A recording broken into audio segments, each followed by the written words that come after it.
mensagem da série de 40 dias de propósito, onde nós estamos respondendo para que estamos na Terra, né? Para que estou na Terra. A segunda mensagem ela vai atingir o primeiro propósito que nós acreditamos para a existência da igreja, para a existência de cada um de nós. Então nós vamos falar dos 5 daqui para frente, as nossas crianças estão aprendendo isso lá. E o primeiro propósito é a adoração. Você foi planejado para adorar, você foi planeado para viver para a adoração. Esse é o plano eterno de Deus para a sua vida. Deus ele te criou para que a sua existência glorifique. Então, se olharmos a criação, na criação inteira, nada é desobediente a Deus. Uma borboleta glorifica a Deus. Quando fica ali parada, né, se transformando de dentro para fora, passa o tempo que é necessário, a vida passa ao entorno dela, não se envolve com nada ali, cria-se um casulo, ela fica ali, mas chega a hora em que ela se transforma de uma lagarta numa borboleta. Ela cumpre o processo de obediência, e quando nós vemos, que borboleta linda! Essa hora que Deus criou, era uma larva, se transformou numa borboleta, teve um processo, e esse processo que glorificou a Deus, ela fez inteira obediência ao Senhor. Se olhamos, por exemplo, ontem estava até a compartilhar com os nossos irmãos aqui, que alguns dias eu venho orando por chuva. Olha, eu já passei 40 dias cá com chuva na minha cabeça, e não é das melhores coisas, mas sabemos que precisamos disso. Então estávamos a gostar de ficar, né, um tempo sem chuva, mas já sabemos como estão os reservatórios, sabemos que isso compromete as nossas colheitas, isso afeta diretamente a vida do nosso país. Então eu comecei a orar, Senhor, manda chuva. E ontem, sábado, eu saí para estar com os irmãos, tomar um pequeno almoço na casa deles, e quando eu estou indo, está chovendo. Eu tinha duas coisas, eu falei assim, saí com chuva. Foi eu dizer, glória a Deus. Por quê? Porque mesmo que queiramos chuva, não podemos fazer chover, mas o Senhor faz chover. Então quando nós vemos essas coisas, nós o quê? Glorificamos a Deus. Falamos, glória a Deus, obrigado, porque o Senhor enviou chuva para nós, reconhecemos que o Senhor fez isso. E nós?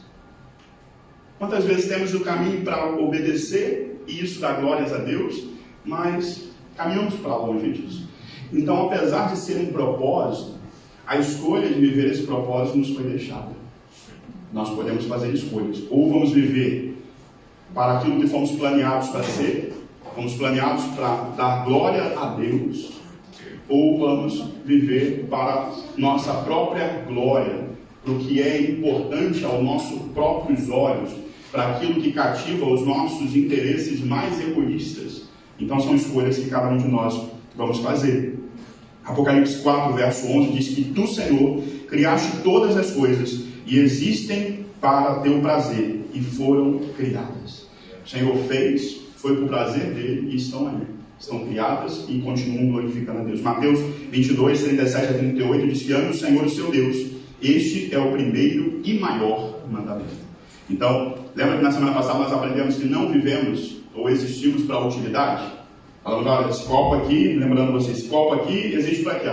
Para se colocar algum líquido e usar para isso. Mas você não foi criado para ser usado. Mas você pode ser útil. Quando que você é útil?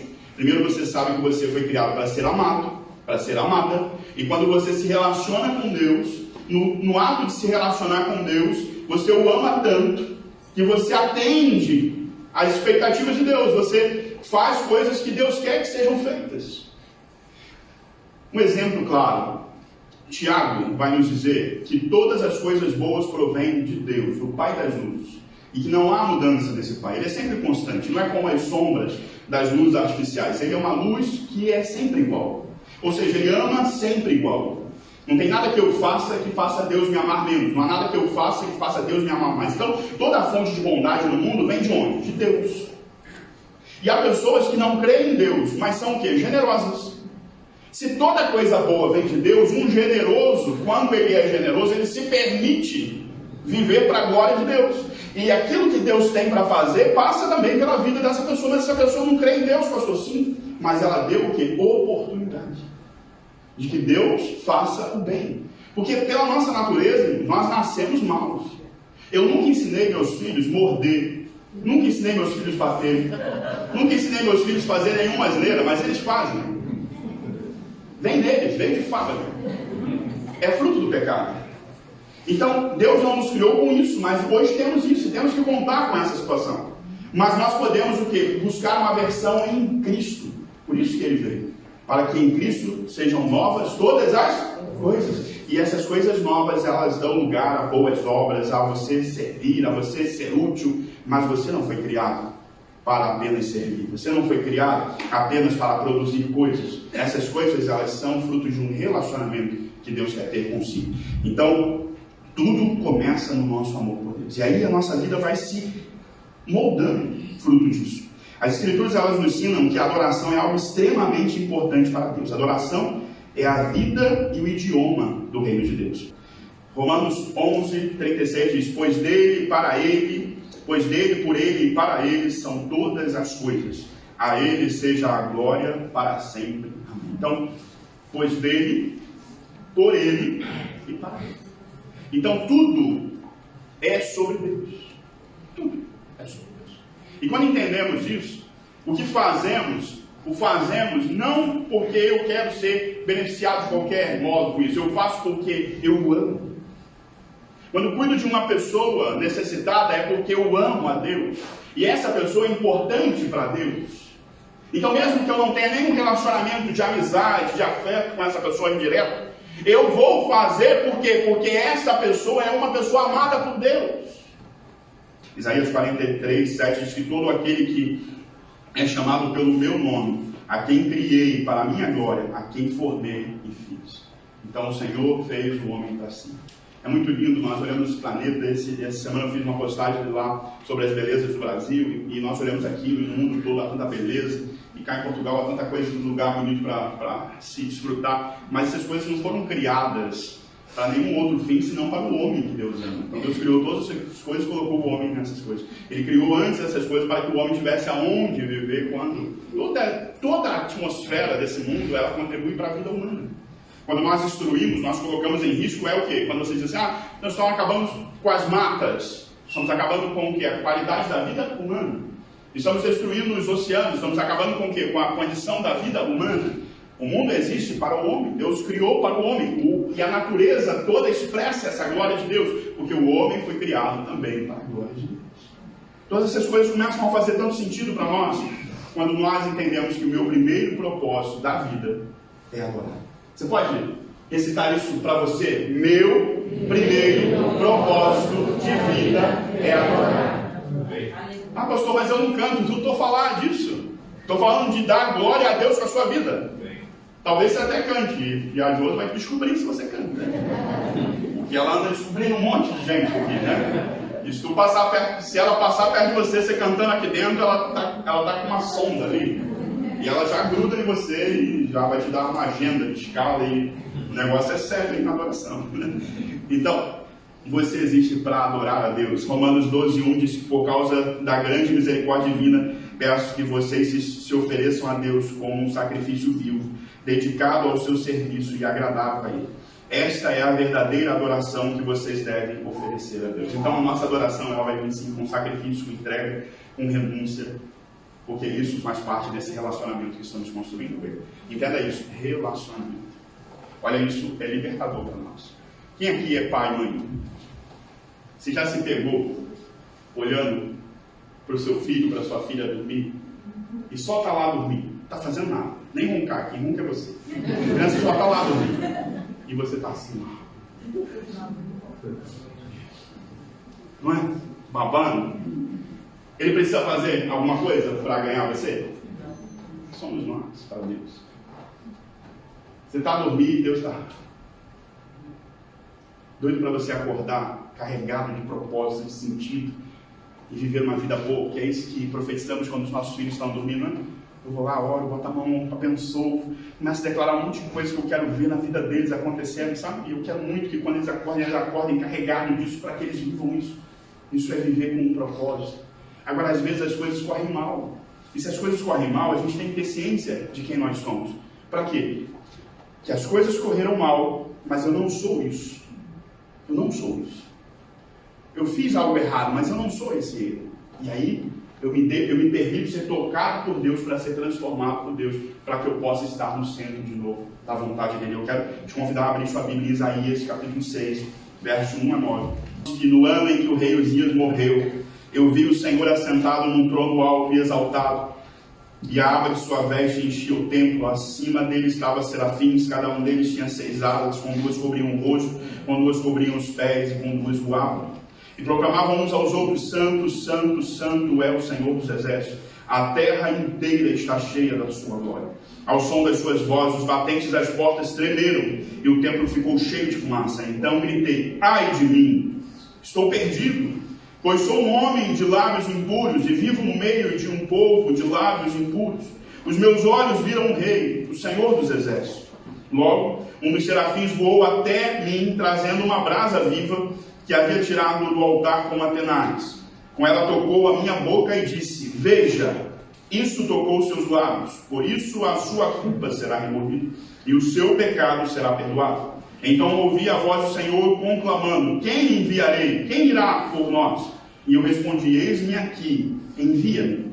E ele disse: vá e diga a este povo. E nós temos uma cena muito interessante, eu quero abrir um parênteses para falar desse Uzias. Interessante que o texto diz que no ano em que morreu o rei Uzias. O rei Uzias era tão importante que o ano que ele morreu virou uma referência histórica, né? Olha, o ano que morreu esse importante rei. Por quê? Porque olha só, algumas coisas sobre ele. Foi o 10º rei de Judá e teria começado a reinar por volta de 792 a.C.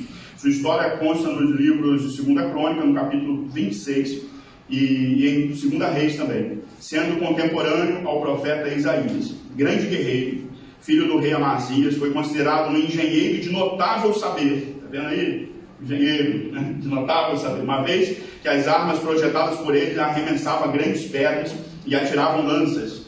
Já viu isso em filme, né? Olha de onde saiu aquela chave. Né? Esse engenheiro aí. Possuía grandes fazendas, construiu reservatórios de água, fortificou torres e edificou uma cidade chamada Elate, e foi um dos reis que sempre esteve maior parte do tempo no poder. Em comparação aos outros da sua época, ele permaneceu por muito tempo. Seu exército foi tão poderoso que a sua fama chegou até o Egito, que era a grande potência do momento. Nos últimos anos de sua vida, foi amaldiçoado com lepra ao tentar subverter a lei de Moisés e queimar ele mesmo o incenso no templo, que era reservado apenas para os sacerdotes. Ele morreu isolado em um palácio, à margem do poder, pois era leproso. Então, ele foi notável, e por isso ele continuou na história, e a história dizia: olha, no ano em que esse rei morreu. Mas como ele morreu contra? Ele morreu isolado, em pecado, afastado por conta da condição social que a lepra imputava a ele. Então, como nós terminamos é mais importante do que como nós começamos as coisas. E às vezes, uma deparação, uma confrontação com o seu pecado, você tem sempre 2 vozes para ouvir.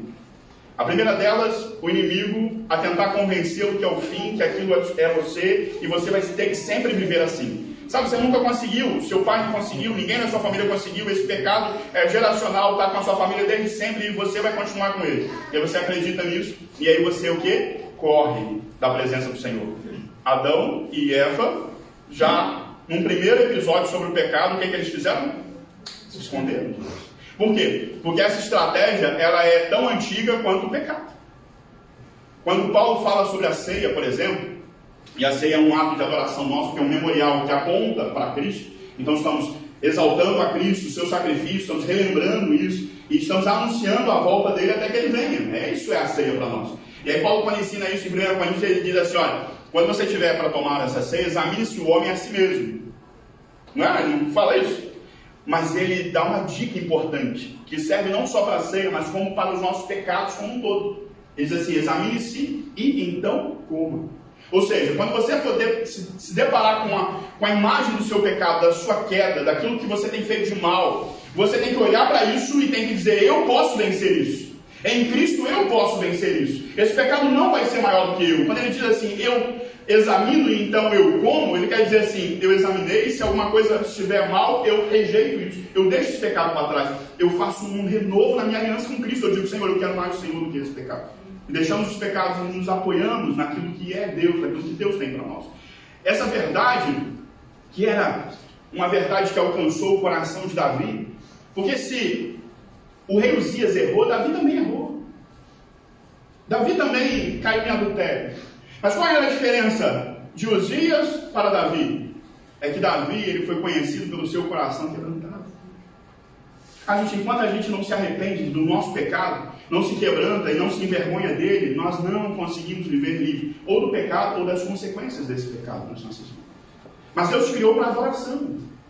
E se você fez alguma coisa que não glorifica a Deus, isso não pode se tornar a sua verdade. Você precisa mudar isso. Pastor, como é que eu mudo? Hoje, você pode se permitir começar essa mudança. Como aconteceu com Isaías. Olha o que o texto diz. Esse texto que nós lemos de Isaías diz que é um caminho para nós vivermos em adoração.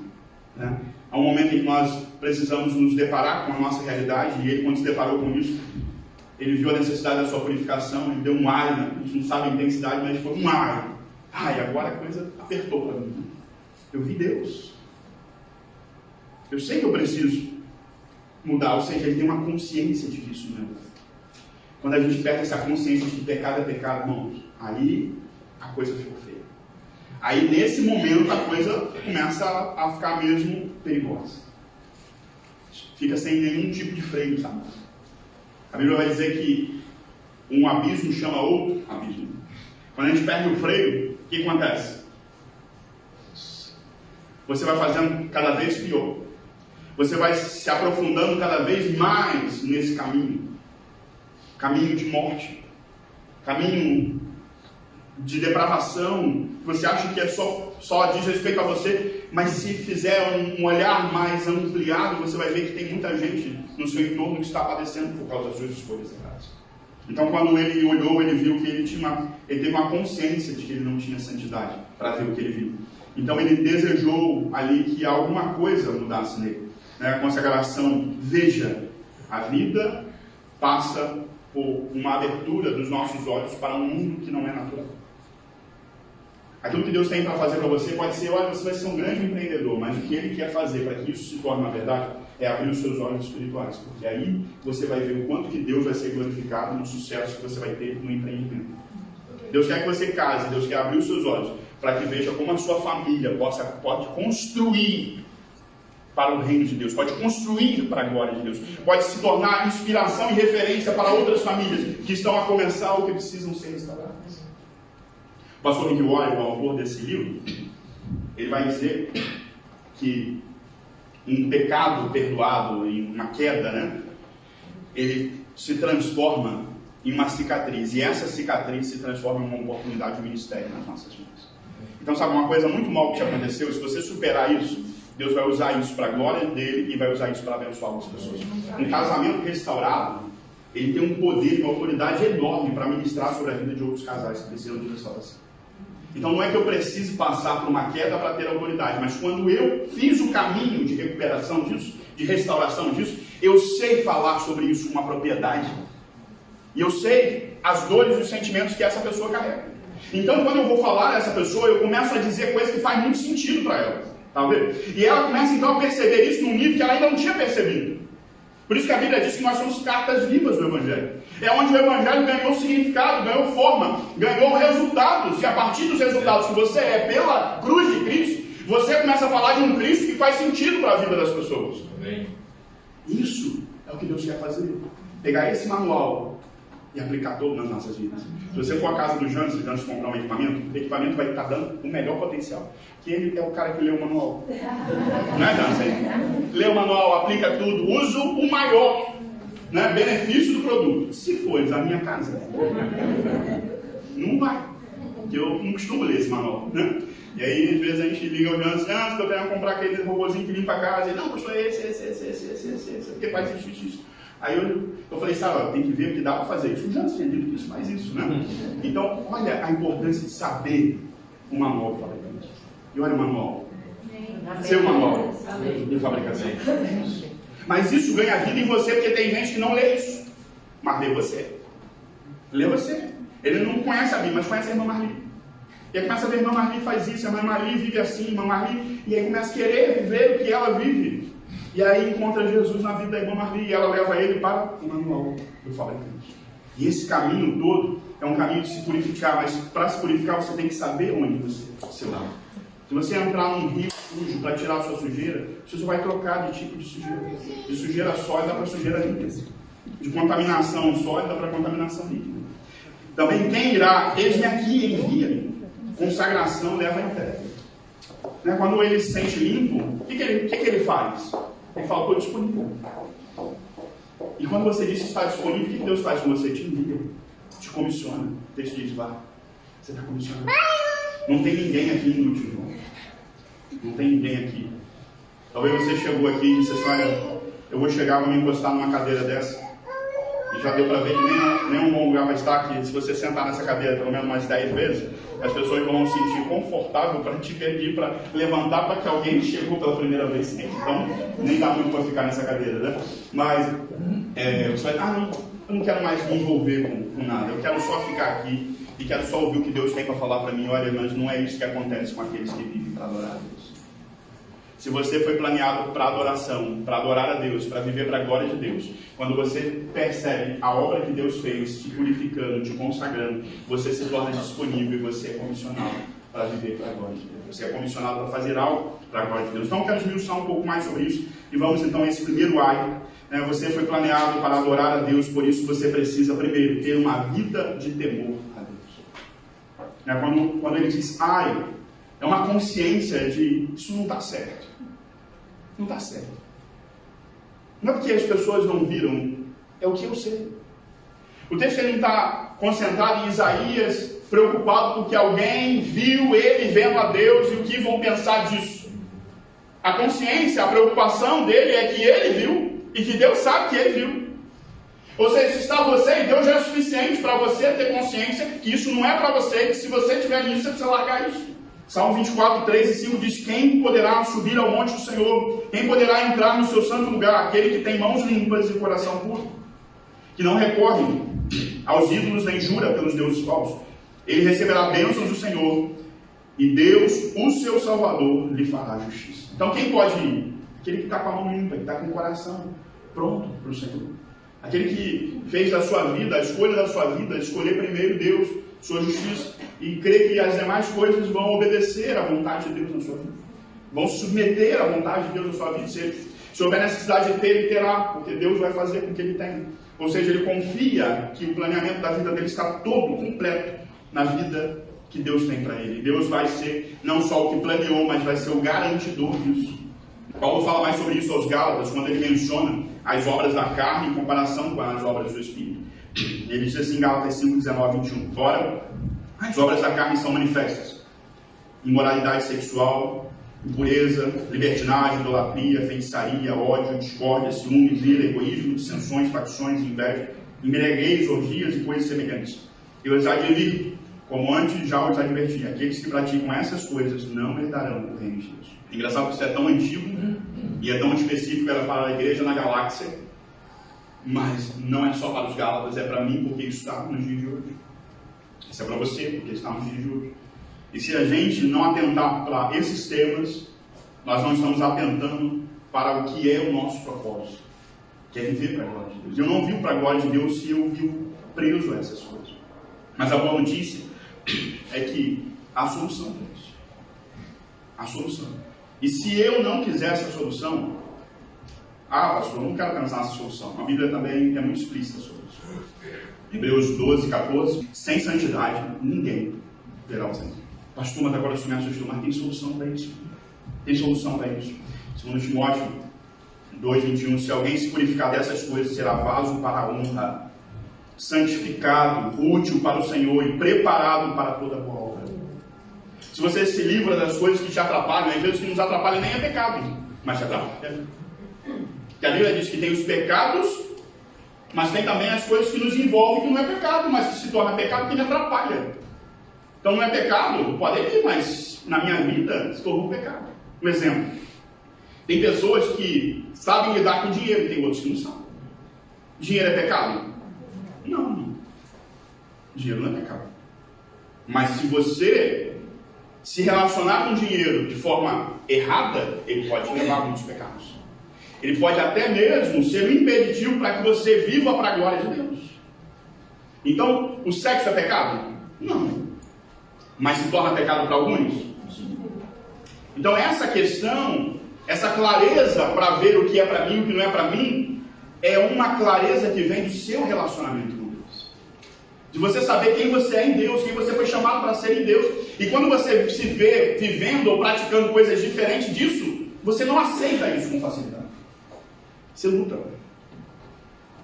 A Bíblia diz que resistir ao diabo e ele... Irmãos, isso é uma verdade. Você pode crer nisso. Pastor, mas isso está me tentando. Mas se você resistir, isso vai parar de tentar. Ou acreditamos nisso, ou deixamos isso de lado. Não posso acreditar em parte na Bíblia. Preciso acreditar na Bíblia inteira. Ela é a palavra de Deus. Ela não contém a palavra de Deus. Ela é a palavra de Deus. E essa certeza nós temos. Na Nova Tradução Livre de hoje diz que quem se purificar será usado para fins especiais. Quem é que não quer ser usado para fins especiais, né? E aí usado em que perspectiva, pastor? Do relacionamento, né? Você não é utilidade para Deus. Deus não quer te usar na medida de abusar de você. Ele quer se relacionar com você e através do seu relacionamento com Ele, Ele quer fazer boas obras. Ele quer fazer coisas boas.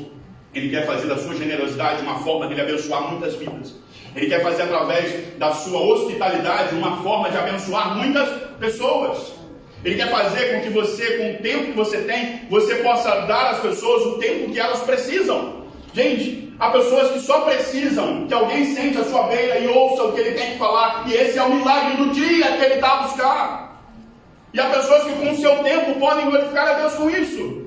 Então, Deus quer se relacionar com você e quer que você viva para coisas especiais. Sirva a coisas especiais. A momentos em que Deus vai ser glorificado. E pessoas vão sempre lembrar e vão dizer daqueles fatos, vão dizer como eu fui abençoado naquele dia. Que eu encontrei aquela pessoa, que eu recebi uma boleia daquela pessoa, que eu recebi um alimento daquela pessoa, que simplesmente ela me perguntou se eu estava bem.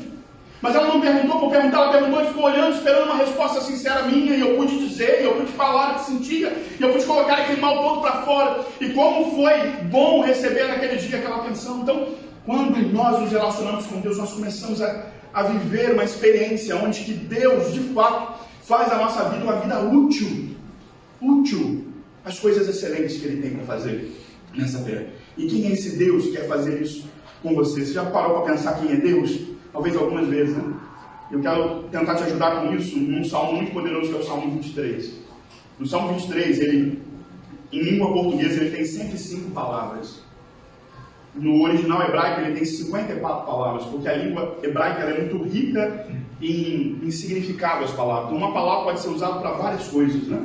E uma palavra às vezes é uma sentença inteira no português. Então 54 palavras em hebraico ou 105 palavras no português apenas para dizer uma única coisa. Uma única coisa. Jeová ou Yahvé é o Senhor. Ele não diz que a segurança dele era os pastos verdejantes, as águas tranquilas, o banquete, a taça que transborda. Ele disse, eu tenho tudo isso, porque Yahvé é o meu pastor. Yahvé é o meu pastor. Davi tinha essa segurança. E Davi podia empregar muitos nomes ali, ele conhecia muitos outros nomes. Nomes ricos também, como El Shaddai, Deus Todo-Poderoso, El Elyon, Deus Altíssimo. Mas ele usa Yahvé, sabe por que ele usa Yahvé? Ele usa Yahvé porque Yahvé é o nome de Deus. Um nome que colocava tanto medo por conta da religião, que os judeus tinham medo de pronunciar isso. E só uma pena, por exemplo, que escrevia essa palavra, quando estava se fazendo cópias, né, os copistas estavam fazendo cópias das Sagradas Escrituras, quando se mencionava Yahvé, e esse copista escrevia Yahvé, aquela pena que era usada para escrever Yahvé, ela era descartada, ela era incinerada. Por quê? Porque ela escreveu o nome de Deus. Tamanho era o peso disso. Davi poderia ter escrito, olha, o Senhor Todo-Poderoso é o meu pastor. Mas ele não. O Deus Altíssimo é o... Não, ele chamou Deus pelo nome. E Yahvé, que é o nome de Deus, é o meu pastor. Sabe o que isso te ensina? Sabe o que isso te ensina? Que Deus quer ter conosco um relacionamento. Você pode me chamar de muitas coisas. Pode dizer assim, pregador, pastor, psicanalista, e todo esse tipo que você me chamar, eu talvez vou olhar e é real, é parte do que eu sou a nível social. Mas se você quer toda a minha atenção de cara assim, você chama Ricardo. Porque quando eu ouço Ricardo, isso é tudo da minha identidade. Eu estava com o Ricardo, estávamos em uma rua e o frentista lá gritou Ricardo, os dois olhou, né, Ricardo? que a gente desfruta dessa bênção de também. Deus permitiu. Davi, num salmo tão rico, que é o Salmo 23 para nós, chamá-lo pelo nome, para dizer, esse que eu chamo pelo nome, é o Deus que me garante atravessar em segurança um vale de sombra de morte, chegar a um passo verdejante, desfrutar de umas águas tranquilas, ser honrado à vista dos meus inimigos, comer na mesa com ele um banquete. Ou seja, tudo que Deus tem para você não passa por aquilo que você praticou, mas por aquilo que Ele já fez por você em Cristo Jesus. Quando em Cristo Jesus, mesmo você sendo pecador, Ele te amou e te chamou para andar perto. Agora, que você não pode perder pela graça. E aí tem uma graça barata sendo comercializada entre as igrejas, onde pela graça se pode tudo. Enquanto que a Bíblia diz que a graça não é uma oportunidade ao pecado. Pelo contrário, é uma força para fugirmos dele. É uma força para sairmos do pecado. A graça que me basta é uma graça para vencer o espinho na carne. É para vencer esse mal que tenta me atormentar. É para vencer esse mau desejo que tenta me empurrar para uma perdição eterna. Mas Deus está fazendo tudo isso porque Ele quer você perto dele. Ele quer você chamando Ele pelo nome. Ele não quer que você ao vê-lo tenha medo dele, mas quando vê-lo, corra para abraçá-lo. Porque você está procurando andar com vestes brancas, porque você está procurando manter suas mãos limpas, porque você está mantendo seu coração limpo, seus pensamentos limpos, a sua casa limpa para recebê-lo na sua vida. Segundo, buscar sua consagração pessoal. O texto diz que ao se deparar com quem Deus é, ele viu o Senhor se manifestando de forma graciosa. Diz que ele viu um anjo pegando uma brasa do altar, trazendo até ele e tocando os seus lábios. Não era esse o problema? Qual o problema que ele disse? Eu sou um homem de lábios? Quando ele coloca o problema dele diante do Senhor, o Senhor vem e faz o que com o problema dele? Solucionar. Se tem uma limitação entre você e Deus hoje, fala isso para Deus. Deus, o meu problema é esse pecado. O meu problema é esse pecado doméstico que eu tenho. Ele está sempre comigo. Eu não me lembro um dia que eu não tenha tido contato com esse pecado. O meu problema é aquele ambiente. O meu problema é relacionamento com essa pessoa, com esse lugar. Coloca diante do Senhor e vê o Senhor movendo-se na sua direção com graça, com favor, com misericórdia, para remover de você esse problema. Para remover. 2 Coríntios 7:1 diz: amados, visto que temos essas promessas, purifiquemo-nos de tudo que nos contamina o corpo e o espírito, aperfeiçoando a santidade no temor do Senhor. Então, se temos umas promessas dadas por Deus, você tem promessa dada por Deus? Prepare-se para viver nessas promessas. Prepare. Diga, eu quero viver nessas promessas. Isso não pode ir comigo para as promessas, então eu vou abandonar isso. E quem vai me dar força para abandonar isso? A psicóloga não ajudou. Uma pessoa que me ama muito não conseguiu, mas o Senhor vai. E se necessário, vai vir brasas voltar e vai tirar isso de você. Mas mais do que brasas voltar, veio Jesus para a cruz, para tirar isso de você. E Cristo é suficiente a nós. Nós estamos fiados de que todos os nossos pecados estão naquela cruz. Não nessa, né? Mas naquele dia da cruz. E Cristo morreu por todos. Não ficou ninguém de fora. E se eu buscar esse poder da ressurreição e viver por Ele, hoje vai perder efeito esse pecado na minha vida. Isso vai perder, minha mente vai ser santa, meus olhos vão ser santos, meu coração vai ser santo. Eu vou buscar o Senhor cada vez mais. Pastor, mas e aí, se correr alguma coisa mal aqui, eu vou ser como Davi. Eu vou ter um quebrantado no coração. Eu vou dizer, olha, tira de mim isso, me dá um coração novo, um coração disposto a obedecer. Cria, Senhor, em mim um coração novo. Cria em mim. Faz com que o meu coração glorifique o Senhor com as suas escolhas. Que vendo o Senhor e a sua santidade, todo o mal saia. E eu abandone com facilidade todo ele. 1 Timóteo 1,19, mantendo a fé e a boa consciência que alguns rejeitaram e por isso naufragaram. Olha que interessante, fé e boa consciência. Se alguns rejeitam a consciência que o Espírito Santo está gerando em nós, o que é o pecado, o que não é pecado, o que é santo, o que não é santo, se a gente rejeita isso, o que a gente faz? Naufraga. Há tantas pessoas que já estiveram em um ambiente como esse e não estão mais. E não estão porque Deus os empurrou para fora por causa dos seus pecados. Eles perderam a consciência do que era pecado. E por isso, perderam tudo isso. Salmo 139, 23, 24. Sonda-me, ó Deus, e conhece o meu coração. Prova-me e conhece as minhas inquietações. Vê se em minha conduta algo te ofende. E dirige-me pelo caminho eterno. Então sonda-me, prova-me, vê. Está aí, Senhor. Faz a tua vontade. Olha para mim. Tem alguma coisa mal? Muda isso. Me dirige para fora disso. Conduza-me para fora desse cenário caído, desse cenário de dor, desse cenário de pecado. O Salmo 51, que eu já recitei, no verso 10, cria em mim um coração puro. Ó Deus, cria. Meu coração está mal, está encharcado de pecado, então me dá um outro. E o transplante de Deus, irmãos, não precisa entrar na fila, não. Amém? Amém? Você pede agora, o Senhor vai te dar um coração novo, disposto a obedecê-lo. Salmo 32, verso 3 a 6 diz: enquanto eu mantinha escondidos os meus pecados, o meu corpo definhava de tanto gemer. Pois dia e noite a tua mão pesava sobre mim, e as forças foram se esgotando, como em tempo de seca. Então reconheci diante de ti o meu pecado, e não encobri as minhas culpas. Eu disse: confessarei as minhas transgressões ao Senhor, e tu perdoaste a culpa do meu pecado. Portanto, que todos os que são fiéis olhem a ti, enquanto podem ser encontrados. Quando as muitas águas se levantarem, elas não os atingirão. Então clame enquanto você pode clamar. Diga ao Senhor o que você tem que dizer. Não tenha constrangimento em dizer que falhou, porque você não está conversando com um juiz, você está conversando com um pai. Mas um pai não ignora a sujeira do filho. Ele põe isso no seu devido lugar. Mas o filho fica bem, fica limpo e fica seguro. É isso que Deus vai fazer para você. João 4, 26 diz que Deus é espírito e é necessário que os adoradores o adorem em espírito e em verdade. Então, quando ele diz, ai, logo ele vê o Senhor fazendo algo para resolver isso e descer. Anda em disponibilidade para com Deus. Logo que Deus sana o problema, Deus fala, quem irá? Eis-me aqui, envia. É interessante que Deus acabou de fazer um bem, né? Para Isaías, mas ele não fala assim, agora você me paga com isso. Nós fazemos isso às vezes, né? Ó, Adriano, já que você fez isso por mim, já que eu fiz isso por você, Adriano, agora faz o seguinte, eu estou precisando de algo, você pode fazer isso por mim. Esses são relacionamentos humanos, com Deus não é assim. Ah, eu estou aqui, Deus não me usa porque Ele não quer, eu estou sempre aqui. Não. Lembra que você foi criado para ser amado? E se você faz alguma coisa, não é para ser usado, mas é para se relacionar com Deus. Lembra disso? Então, o profeta entendeu isso. Deus disse, olha, eu tenho uma situação aqui a resolver. Ele disse, olha, conta comigo.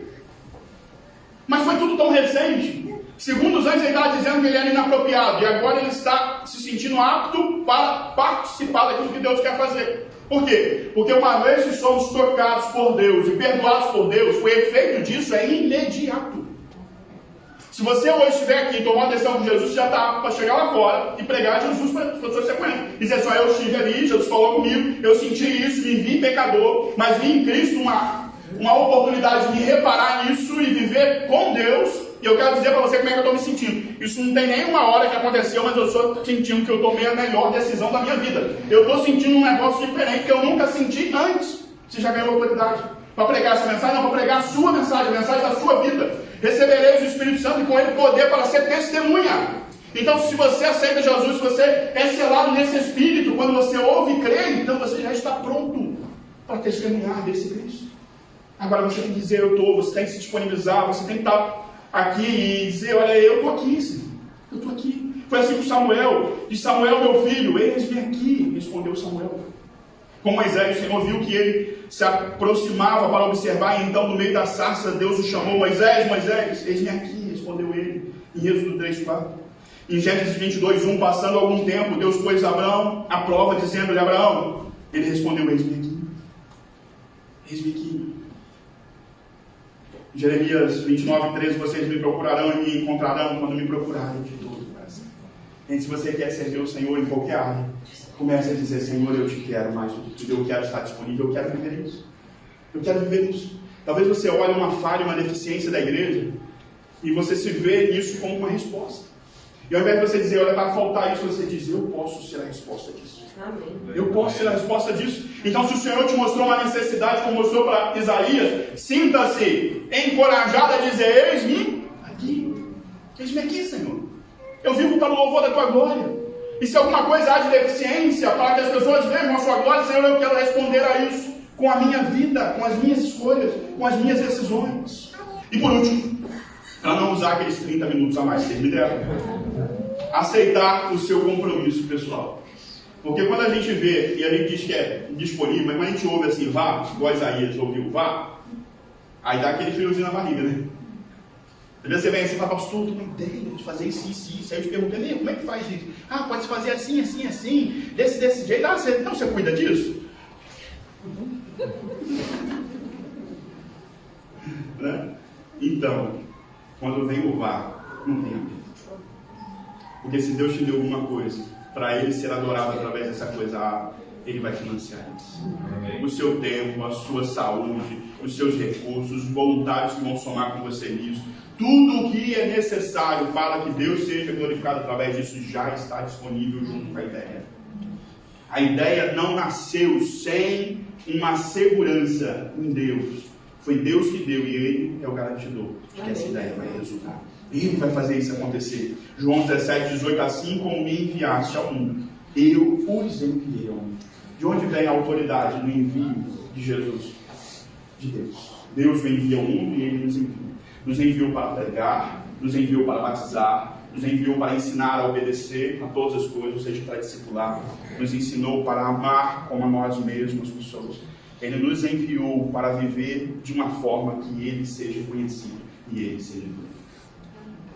Não é o pastor Ricardo que está te enviando. Até porque, se isso daqui der muito certo, isso tudo aqui é para a glória de Deus. Não é para o pastor Ricardo. Não é para que o pastor Ricardo seja mais ou menos. A única coisa que queima no meu coração, e queima desde 2008, quando eu li um livro e eu vi uma oração que um pastor fez, e eu repeti aquela oração por minha vida e tenho sempre repetido, que eu quero participar das grandes coisas que o Senhor está fazendo. Eu não quero ser as grandes coisas, eu quero participar. Eu quero viver com vocês os nossos melhores anos juntos nesse lugar, e deste lugar para tantos outros lugares. Para tantos outros lugares. Há tantas pessoas que estão aqui em Portugal, mas daqui a um tempo não vão estar mais. Mas se eles tiverem um encontro com Jesus, e se o que a gente vive junto fizer sentido, vai chegar um tempo que nós não vamos nos despedir das pessoas, nós vamos enviar as pessoas. Talvez enviar de volta ao seu país, talvez enviar de volta a um novo país, ir a um novo país, mas enviá-los para quê? Para que seja feita a vontade de Deus através da vida dele. Ele diz, a quem enviarei? E aí alguém vai dizer, eis-me aqui, e nós vamos ver no Senhor uma oportunidade de dizer, vai, há uma igreja para te cobrir, há uma igreja para te ajudar, há uma igreja para te sustentar, há um mover de Deus para que isso aconteça, há uma segurança que Deus colocou através das nossas vidas para que chegue até você. Pode ir, Deus é contigo, e nós estamos aqui para glorificar a Deus com você, e tudo isso, mas está disponível, é muito maior que isso. A Ana Paula está lá servindo com as crianças, mas é muito maior. Sabe, aquelas crianças estão lá, o futuro delas é exponencial. Elas estão aprendendo agora sobre adoração, sobre viver para adorar ao Senhor. Gente, o que vai acontecer não é só um encontro. Isso no coração dessas crianças não vai parar de queimar. Isso vai dar frutos, vai glorificar a Deus. E essa pessoa que está servindo, ministrando uma aula, passou a semana se dedicando a isso, construindo metodologia de ensinar as crianças isso. Ela não está fazendo algo que não tenha tanta importância, ela está fazendo algo que tem muita importância. É algo de um valor eterno. E é isso que Deus está te dizendo. Vem para mim, eu curo os seus pecados. Eu resolvo eles. Mas eu quero que você, se relacionando comigo, seja disponível e eu possa te enviar.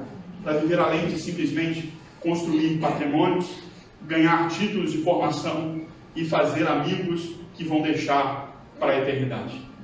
Nós temos um valor mais eterno que isso. Levar os nossos amigos para a eternidade. Edificar negócios e ser próspero para financiar esse avanço do reino de Deus e a mensagem do amor de Deus. Ter famílias sólidas e edificadas para que essas famílias estejam prontas a receber pessoas, receber refugiados de qualquer canto que venham e dar a essas pessoas não só uma casa e comida, mas dar a essas pessoas essa verdade de que elas foram criadas por Deus para ser amadas e o primeiro propósito delas é viver para a glória de Deus. E eu saio daqui hoje com essa segurança de que esse propósito, para mim e para você, é tudo que o Senhor quer fazer hoje, mas Ele quer fazer amanhã e quer fazer depois, porque esse propósito não é para um evento, é para a nossa vida e é para a eternidade. Hoje o Senhor quer se relacionar com você nessa perspectiva. Olha que interessante o que nós aprendemos aqui hoje. Nós aprendemos sobre purificação, sobre consagração, sobre disponibilidade e sobre comissão. Isso é adoração. Eu te convido a fechar os seus olhos e a falar com Deus hoje. Talvez você não se veja dessa forma, mas é como Deus quer que você se veja. Talvez você, quando eu comecei a falar sobre aquela lista de pecados que são as obras da carne, talvez você se viu em algum desses. E daquele momento em diante, você prestar atenção nesse culto já foi difícil, porque você ficava recorrente, se lembrando que isso está a te perturbar, está a fazer parte da sua vida. Mas se você não ouviu por conta disso que eu falei, eu quero repetir para você. Se você apresentar esse pecado a Jesus, Ele vai remover esse pecado da sua vida.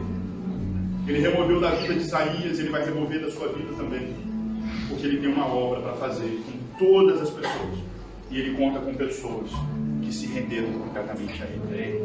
Então, se você quer aceitar Jesus como seu Senhor e o seu Salvador, ou se você quer se reconciliar com Jesus, reconciliar-se talvez de uma forma tão recente. Nessa semana você disse que não queria mais, mas agora você sabe que você precisa disso. Ali já levantou a mão, ó, Deus abençoe. Não é isso? Se você quer aceitar a Jesus ou se reconciliar com Ele, levante as suas mãos e diga assim: eu quero. Eu não quero te constranger, eu quero te abençoar. Deus abençoe mais alguém, eu quero. Amém. Amém. Eu quero esse renovo do céu sobre mim. Eu quero. Se você quer tomar uma decisão com o Senhor, eu só peço que você levante sua mão, porque tomar decisão pública, eu não vou te contar ali à frente, mas tomar decisão pública tem efeito. Tem efeito. Se me confessar diante dos homens, eu confessarei diante do meu Pai. Amém. E eu quero ser esse homem que vai ver e que vai glorificar a Deus pela sua vida.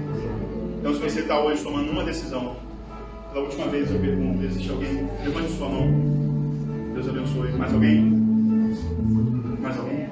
Jesus, obrigado, porque nessa manhã nós encontramos um primeiro propósito para a nossa vida: viver para a glória do Senhor, porque fomos planeados para isso. Eu fui planeado para viver para a tua glória. O Senhor não tem desistido de mim. E não vai ser um pecado que vai me dominar, mas vai ser o teu Espírito que vai me afastar do pecado e vai produzir o fruto do Espírito. Amém. E com ele combater as obras da carne. Cada um que tomou uma decisão nessa manhã, Senhor, nós afirmamos que essa decisão, ela está escrita no livro da vida. Nós atestamos como igreja do Senhor esta decisão. E aquilo que é dito aqui, que é feito dentro da tua casa, nós temos autoridade para pedir que isso também exista nos céus. E nós pedimos: registra essas decisões. Escreve-os e faz com que o céu toque a terra na vida dessa pessoa. E haja uma manifestação do novo de Deus a partir de agora.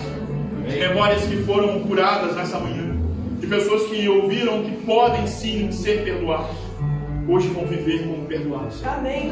Vão se perdoar, vão viver para o novo de Deus. Nós cremos nisso. Liberamos essa atmosfera. Ninguém vai sair daqui aprisionado. Ninguém vai sair daqui refém dos seus pecados e nem mesmo das suas memórias desses pecados. Mas há uma liberdade, um fluir de Deus nesse lugar. Amém. E todos nós sairemos daqui para viver para o louvor da tua glória. E nós te adoramos, porque grandes coisas o Senhor tem feito. E estamos muito alegres nessa manhã. Muito alegres nessa manhã. Louvado seja Deus.